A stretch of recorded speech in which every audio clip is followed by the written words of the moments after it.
So, a long overdue feature has finally arrived. It's called Focus Cell. It highlights the row and column based on where your active cell is, so you can easily keep track of where you are. Found on the View tab, you can toggle it on and off simply by clicking the main part of the button. If you click the drop-down arrow, you'll see two other buttons. The top does the same thing as the main one, and if you hover over the other, you can select from a palette of 10 colours. Yes, only 10 colours, unfortunately. That was my first thought as well. Now, there are a few little things to be aware of. If you want to use your keyboard to toggle focus cell on and off, the shortcut is Alt, W, E, and F. And to access the colour menu, it's Alt, W, E, and C. So memorise those.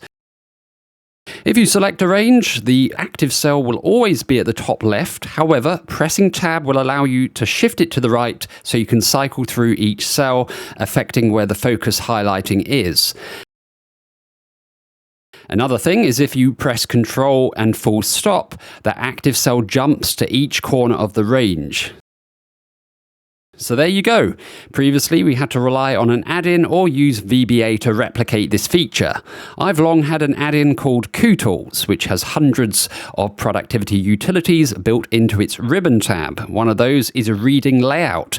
This mimics Focus Cell, but it has a few extra bells and whistles. You can change the shape and the style,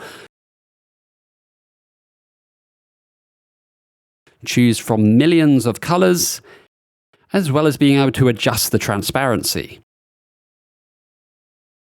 So, if Focus Cell is to improve, I would love it to have some of these features, but it's a great start nevertheless. What do you think?